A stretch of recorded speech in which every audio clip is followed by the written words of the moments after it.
नमस्कार, स्वागत है आपका। मेरा नाम है विपिन बेबाक। हार मान लेना मौत है और उम्मीद जिंदगी है। नाउम्मीदी खत्म हो जाने का कारण बनती है, उम्मीद जिंदा होने की अलामत है। मेडिकल साइंस कहती है कि जब तक सांसें बची हों कोशिश का सिलसिला जारी रखिए। सियासत भी यही कहती है। कभी भाजपा की सियासत ने इसी फलसफे को समझते हुए संघर्ष, धैर्य और संयम का साथ नहीं छोड़ा था। दशकों तक पराजय का सामना करते हुए उम्मीद का दामन थामे रखा।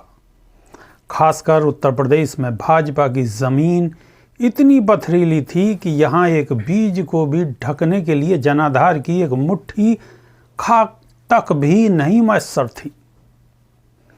राष्ट्र स्वयंसेवक संघ की तपस्या, संघर्ष, परिश्रम, अनुशासन, धैर्य के संस्कार वाली भाजपा ने सबसे जटिल यूपी के पथरीली जमीन पर ही जन आंदोलन यानी कि राम मंदिर जैसे आंदोलन का हल चलाया, पसीना बहाया, हिंदुत्व की अलख जलाई और सनातनियों में जातियों के बिखराव को खत्म कर बहुसंख्यकों को एकता के सूत्र में बांधने का सपना पूरा कर लिया।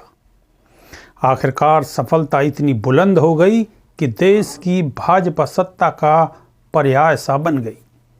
करीब 4 दशक का रिकॉर्ड तोड़कर भाजपा ने इसी यूपी में सरकार रिपीट कर सनातन धर्म के पहरी योगी आदित्यनाथ को दोबारा मुख्यमंत्री का ताज पहना दिया।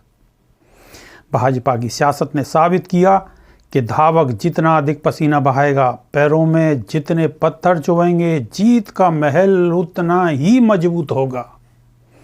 इस फार्मूले को ही एक शख्स आत्मसार कर रहा है। वो 0 डिग्री की शहीदी ठंड में हाफ टी शर्ट में दिन रात पैदल चल रहा है। जनता का दुख सुख जान रहा है। यूपी के मौसम विभाग ने कहा है कि जनवरी के फर्स्ट वीक में शीतलहर चरम पर होगी। राहुल गांधी जब कांग्रेस के लिए बंजर बन चुकी यूपी की भूमि पर 3 जनवरी को पैदल कदम ताल मिलाएंगे तो शायद हरियाली प्रधान पश्चिम यूपी का तापमान 0 डिग्री पर पहुंच जाएगा। 0 डिग्री में हाफ टी शर्ट पहने हुए राहुल यूपी के कांग्रेस कार्यकर्ताओं को यही संदेश देना चाह रहे हैं कि ठंड की बर्फ में फंसी ठंडी कांग्रेस की नाव को हौसलों की गर्मी से पार करने की कोशिश की जा सकती है। भले ही लोग मजाक उड़ाएं, पप्पू कहें, पागल कहें, सद्दाम हुसैन जैसी दाढ़ी वाला कहें, नज़रअंदाज करें, नफरत करें, हम निराश और हताश नहीं होंगे। सत्ता मिले ना मिले, चुनाव जीतें ना जीतें, विपक्षियों का गठबंधन बने ना बने, समान विचारधारा वाले अखिलेश यादव, मायावती, जैन चौधरी भी आपके आमंत्रण को अस्वीकार कर कटुता दिखाएं, फिर भी मंजिल की परवाह किए आपको चलते रहना है। गीता में श्री कृष्ण ने उपदेश की तरह कर्म करते रहो, फल की चिंता मत करो।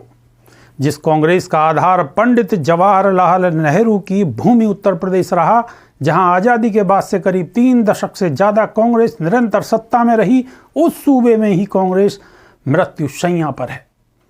करीब 2% वोट में सिमटी पार्टी को पुनर्स्थापित करने का प्रयास हो सकता है।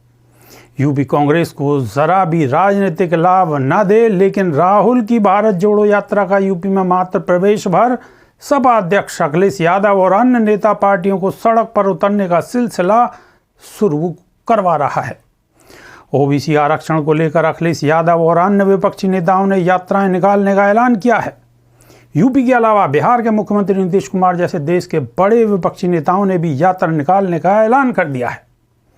हो सकता है देश को एकजुट करने, मोहब्बतों का प्रसार करने, आम जनता से रूबरू होकर उनकी समस्याओं को जानने समझने निकले राहुल गांधी सिर्फ बेरोजगार नौजवानों के दर्द, महंगाई की तकलीफों और किसानों की समस्याओं को जानने के सिवा कुछ हासिल न कर सके।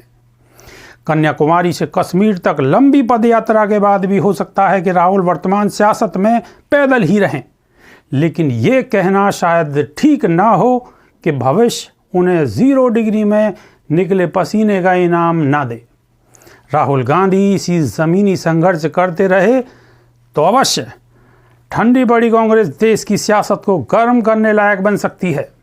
वैसे ही जैसे कभी भाजपा ने कांग्रेस की अजैसी लगने लगी सत्ता के खिलाफ 0 से हाफ, हाफ से 2 और 2 से 4 और फिर देश की सबसे ताकतवर पार्टी बनने के लिए संघर्ष कछुए की तरह निरंतर चलकर खरगोश को रेस में हरा दिया।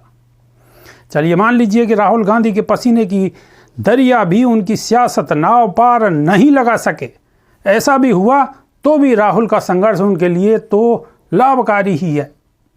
वो इतिहास में एक नया इतिहास रच देंगे।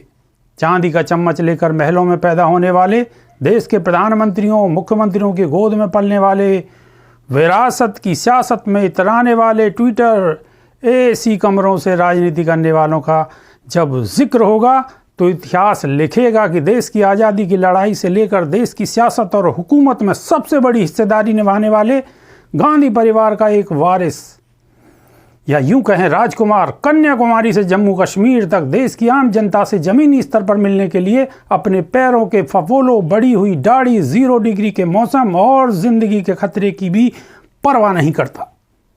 अभी के लिए सिर्फ इतना ही। नमस्कार।